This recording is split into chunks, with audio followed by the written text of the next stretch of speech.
She was just supposed to catch a flight, head home for the weekend, nothing unusual, just a quick trip back. But that night, something was off. Her bedroom door was locked from the inside, and someone had shoved a bookshelf right up against it like they didn't want anyone getting in or out. There was blood on the pillows, clear signs of a struggle on the bed, and her suitcase, it was still sitting there by the desk, completely packed, like she had been ready to leave at any moment. 19-year-old Mia Marano, just like that, seemed to vanish in a matter of minutes. No scream, no noise, no clear trace of what happened. It's like she disappeared straight out of her own apartment, while her family was out there desperately asking for help, trying to understand anything. Someone nearby already knew way more than they were letting on. Someone who had access. Someone who honestly had no reason to be there that night. And the scariest part, this was only the beginning of something much, much worse. 19-year-old Mia Marano grew up in Pembroke Park, raised by her parents, Marlon Marano and Emma Marano. She had a younger brother, Marlon Marano Jr., who she lovingly called Munchie, and honestly, the two of them were incredibly close. Even though her parents split up when she was still really young, the family stayed tight-knit, and Mia and her brother also had a great relationship with their stepmom, Giselle Marano. People who knew Mia always described her as driven and adventurous, but also deeply caring, especially when it came to her little brother. She had this kind of energy, the kind that naturally pulled people in. Being around her just felt easy, like she made everything a little brighter without even trying. When it came time to figure out her future after high school, staying in Florida wasn't even a question for her. She loved her life there. She first enrolled at the University of Central Florida and later transferred to Valencia College, where she was working toward an associate degree in the arts. Down the line, she was thinking about getting into sports medicine or maybe physical therapy, something active, something meaningful. Creativity had always been a big part of who she was, especially fashion and design. She loved expressing herself that way and would often take part in local carnival events, which honestly fit her personality perfectly.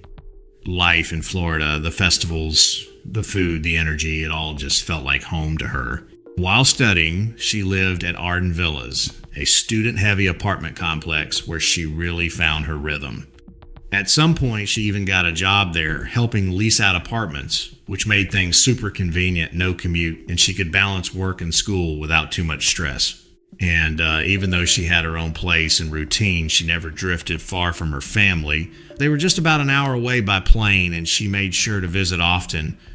She never let too much time pass without going back home. It mattered to her, staying connected like that. Hey guys, real quick, let me grab your attention for a second. I've actually been super curious about where all of you are watching from. So I'd love it if you could tell me your city and what time it is for you right now. Thanks for sticking with me. I really appreciate it. Drop it down in the comments and, I'll keep going.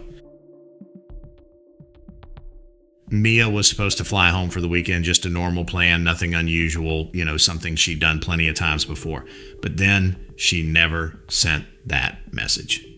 No, I'm at the airport. No, boarding now. Nothing at all. And that's when things started to feel off. For most people, it's just a quick habit, a simple text to let someone know where you are. But for Mia, it was more than that. Staying in touch with her family was just who she was. She never disappeared, never left people wondering. So when the silence stretched on, it didn't sit right. At first, it just felt strange, then confusing. And pretty quickly, it turned into something a lot more serious. Hours kept passing, and her scheduled departure time came and went. Then even the arrival time passed too. People were getting off the plane, reuniting with their families, but Mia wasn't there. Her phone stayed completely silent. Messages went unanswered, calls went nowhere. Around 9:30 that evening, her family ran out of reasonable explanations. Delayed flight, bad signal, dead phone, none of it made sense anymore. That uneasy feeling turned into real fear. And that's when they knew they couldn't just wait it out. So they reached out to the police and asked for a welfare check. And just like that, what should have been a simple trip home started turning into something deeply unsettling and hard to explain. Orange County Sheriff's Office. This line is being recorded. This is Operator Winstead. How may I help you? Hi, I'm calling to find out if I can have a wellness check. Deputy Samir Poino arrived at Arden Villas around 10:02 that night. At first glance, everything outside looked normal, no signs of forced entry or anything obviously wrong. He waited for Mia's roommates, and together they got inside. They knocked on her bedroom door, but there was no response. When they tried to open it, they realized it was locked from the inside. Looking through the window, the deputy saw a small bookshelf pushed against the door as if it had been deliberately blocked. He eventually opened the window and climbed in. Inside, something was clearly wrong. The room was completely trashed, things scattered everywhere as if there had been a struggle. There was blood on the pillows, across the bed, just everywhere. Her suitcase, already packed for a trip, sat untouched by the desk, like she never got the chance to leave. Her father, Marlon Marano, had installed extra window locks for safety, but they had been broken. Some of her jewelry was damaged too. And yet, there was no sign of Mia, no indication of where she had gone or what had happened. You'd expect this to trigger an immediate investigation, but instead, Deputy Poino spoke with his supervisor, Corporal Dale, and neither contacted the Criminal Investigations Unit. Even more troubling, he left the scene to respond to other calls without reporting the clear signs of a possible crime. Meanwhile, Mia's roommate was clearly shaken and quickly gave police a name. Mia had recently been getting unwanted attention from a maintenance worker that was becoming intense and alarming. That man was 7-year-old Armando Caballo, who had started working at the complex earlier that year. Other residents confirmed the same behavior, saying he seemed fixated on Mia, constantly trying to talk to her and repeatedly asking her out.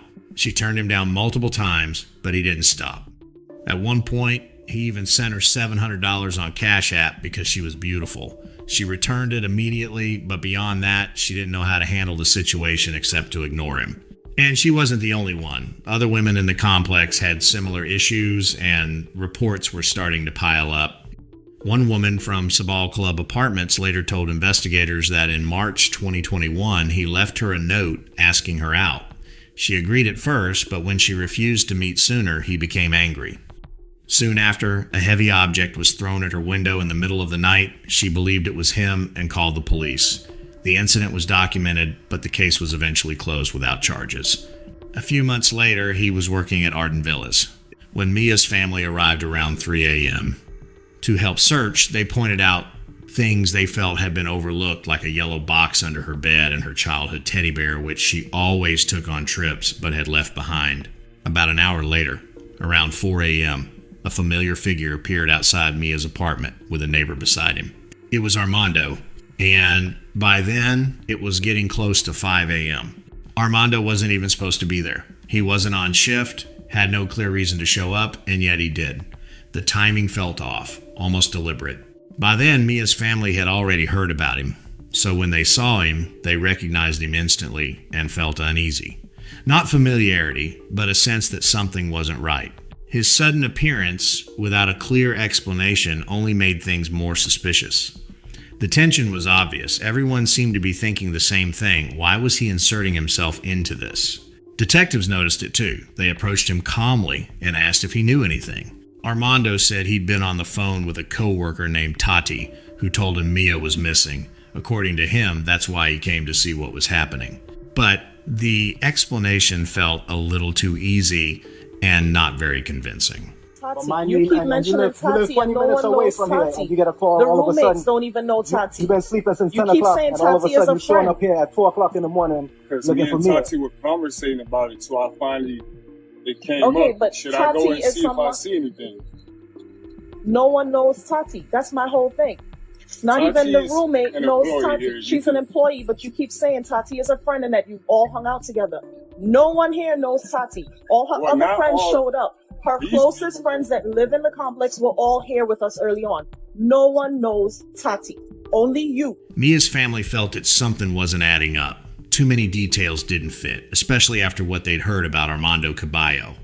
Doubt quickly turned into a quiet certainty that the truth was close, just out of reach. They didn't want vague answers anymore. They wanted clear, direct truth. Every minute without it only made the fear heavier. You could feel their desperation holding on to anything that might make sense of it all. But he denied everything, calmly, without hesitation, like he had already prepared for every question. His steady, almost detached tone made it even more unsettling. He told officers he hadn't seen Mia before she disappeared and had nothing to do with it, and beyond that, he had nothing else to say. No explanation, no emotion. Just empty answers and more unanswered questions. As of right now, you have sent obsessive texts to Mia.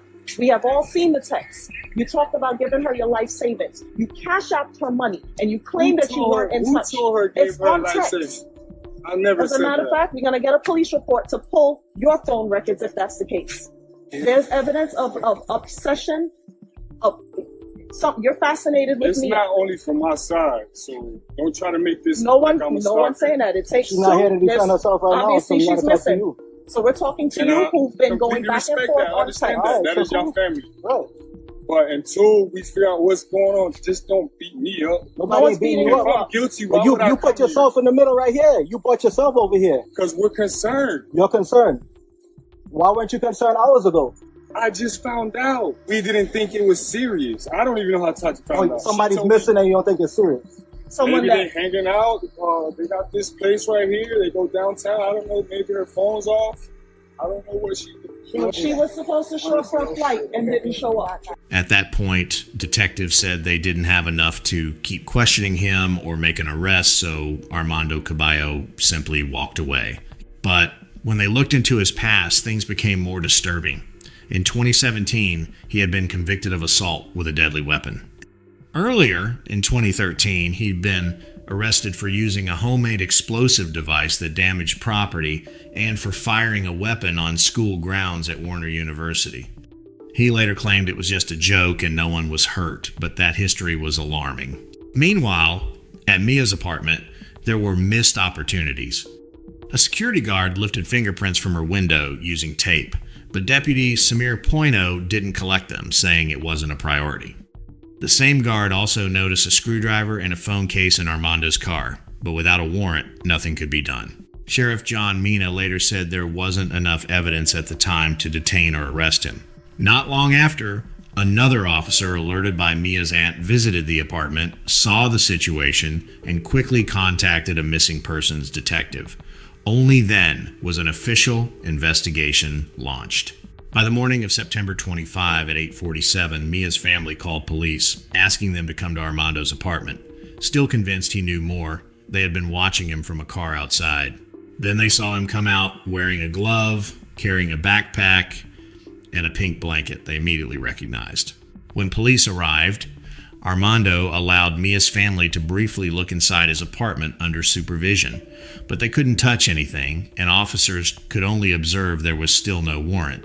Later that afternoon, Armando left again. About an hour and a half after that, police officially named him a suspect in Mia Marano's disappearance. A search warrant was finally approved more than 24 hours after she vanished. Then, at 9:35 that evening, Armando sent a text message and disappeared. At that point, no one knew what to think. Was Mia being held somewhere, or was he trying to run? Police didn't have those answers yet. It's been 3 long days since anyone has heard from Mia Marano. Mia, baby girl, if you can hear me, if you're seeing me, we're here.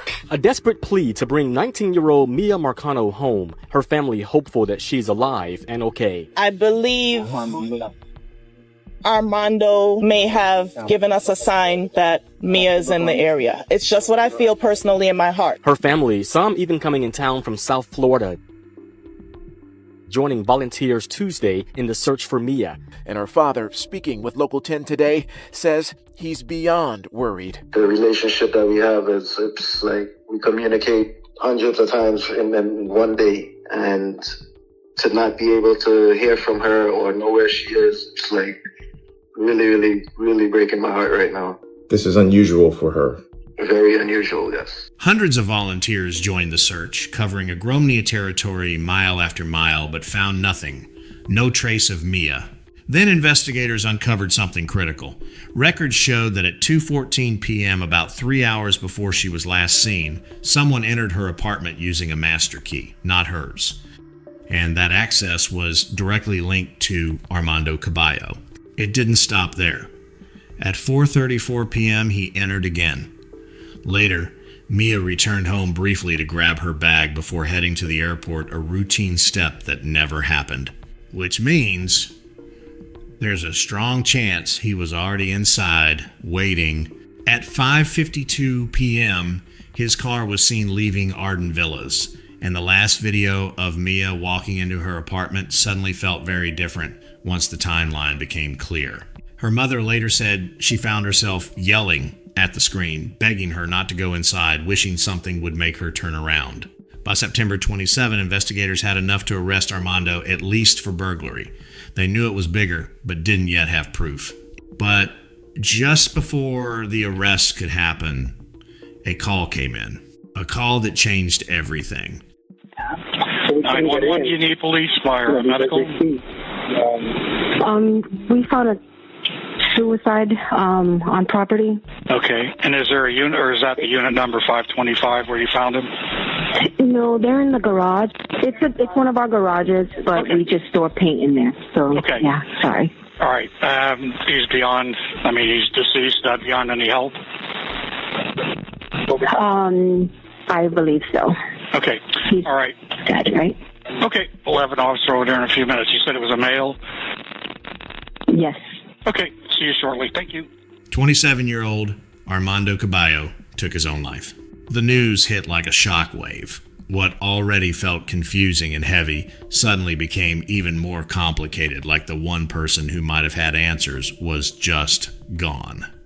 Everything started moving so fast, almost too fast to fully process. New details kept stacking on top of each other, and instead of clarity, it only made the situation feel more tangled.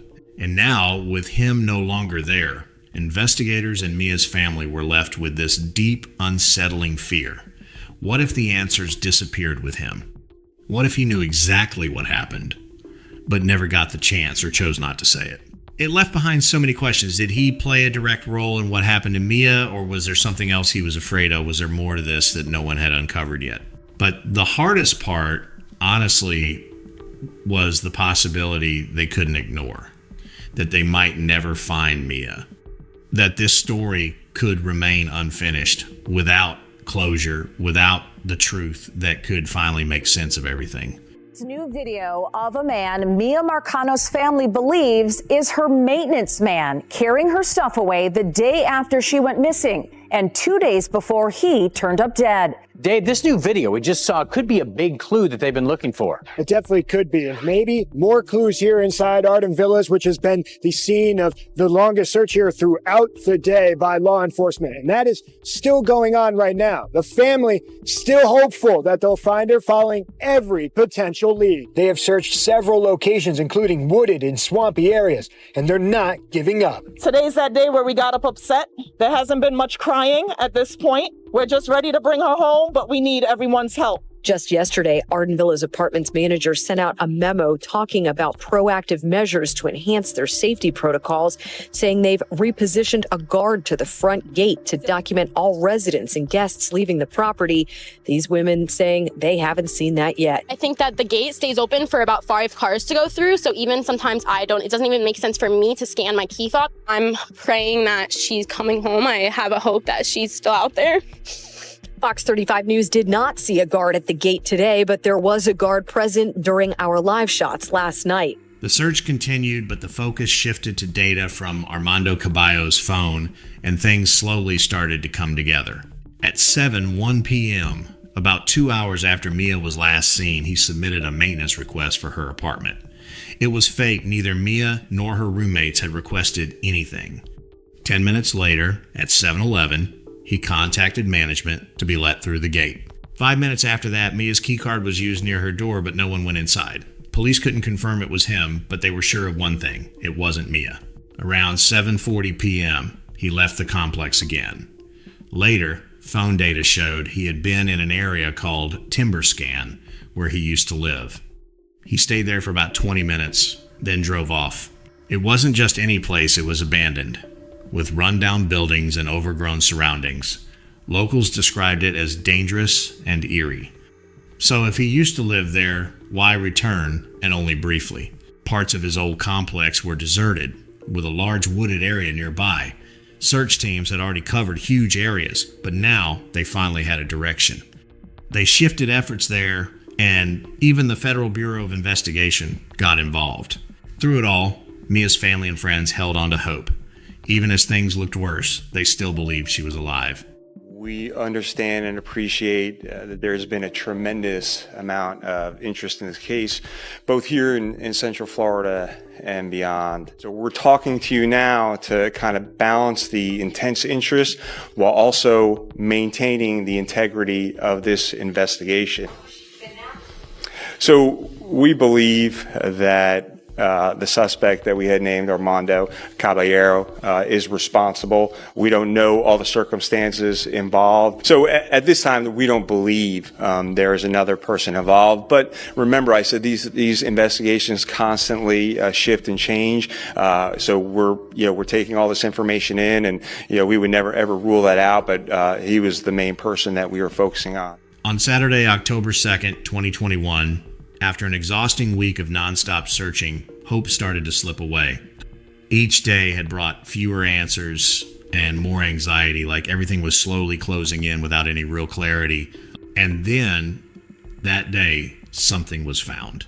About 18 miles from Arden Villas, in a forgotten, rundown section of Timber Scan apartments, hidden in silence and decay, a body was discovered. The place looked abandoned, crumbling buildings, empty windows, the kind of area people stopped going to a long time ago. It felt like time had just stopped there. And in that stillness, this story reached its most devastating point. The news spread quickly through law enforcement and then into the media. What everyone had feared from the very beginning became real. The search was over. But the pain, that was only just beginning. At 7:02, a community is in mourning after officials in Orlando say they may have found the body of 19-year-old Mia Marano. The body was found in Orlando in overgrown brush amongst trash at a partially abandoned housing development called Timber Scan Apartments. Mia's suspected killer, Armando Caballero, lived there once. I do think that he was trying to throw authorities off the trail by going all over the place, by going up to New Smyrna Beach, maybe in an effort to, possibly get away with this before he took his own life. Her grandmother said she's found a little peace, even with such devastating news. I have to say, I thank God for bringing her to me. Because I said before, I wouldn't know what life would have been if I've never found her. Mia was found bound black duct tape around her wrists, ankles, and mouth. She was wearing jeans, a bra, and a robe. Nearby was her bag, with the same t-shirt she'd last been seen in, and her ID, everything meant for her trip left behind. The autopsy confirmed homicide, but the exact cause of death couldn't be determined due to the condition of her body. There were no clear signs of physical trauma or sexual assault, which only raised more questions. Evidence against Armando Caballero kept growing. At the location where his body was found, investigators discovered Mia's blood and hair. The same duct tape was found in his car, and marks on his fingers suggested bite wounds, along with other signs of a struggle. And just like that, it was over. But the full truth never came out. What happened inside her apartment that day remains unknown, and real closure was lost. Residents of the complex were shaken, especially since many had raised safety concerns before. For them, it wasn't just a tragedy, it was their worst fear realized. One resident said it was terrifying that maintenance workers had access to apartments, especially before new key cards were introduced. Another pointed out that people go to sleep unaware someone could have full access to their homes. According to the Marano family's attorney, Mia was laid to rest on October 15. More than 2,000 people attended her funeral, with thousands more watching online. Hundreds wearing blue for Mia's favorite color packed this South Florida church to grieve while celebrating her short yet powerful life. In the end, it became clear that the first responding officers made serious mistakes that went against protocol. Key warning signs were overlooked. Deputy Samir Poino failed to report critical details like blood on the pillow and damaged jewelry, things that could have changed the investigation from the start. Because of this, Mia was initially treated as a voluntary missing person, not someone in danger. The Criminal Investigations Unit wasn't involved early, and that delay cost valuable time. Former Officer Rick Raymond said that finding a missing person's belongings in someone else's car should immediately shift focus. Sheriff John Mina later stated that officers didn't have the full picture, but admitted they could have acted faster. Afterward, procedures were reviewed. Now, any potential threat to life must be reported immediately, with specialized units involved right away. Poino received 150 hours of unpaid suspension, and his supervisor received 10.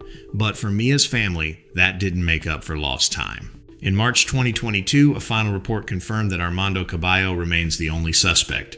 Mia's family filed lawsuits against Arden Villas and the Orange County Sheriff's Office, citing negligence.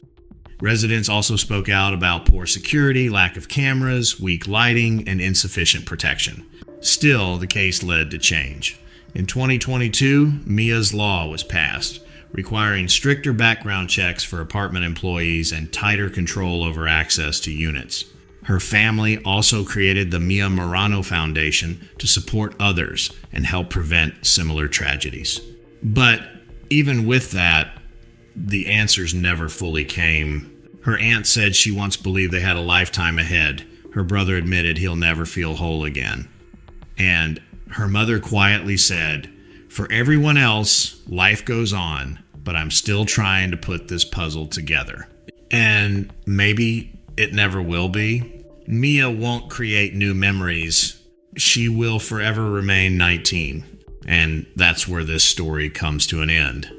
But cases like this, they remind us that reality can sometimes be far more terrifying than anything you'd see in a movie or like any made-up story. Behind every case like this, there are real people, real lives, and questions that sometimes never get answered. If you found this story interesting, I'd really appreciate your support. Go ahead and leave a like, share your thoughts in the comments, and don't forget to subscribe so you don't miss what's coming next. Because there are still many more stories ahead, mysterious, unsettling, and, impossible to look away from.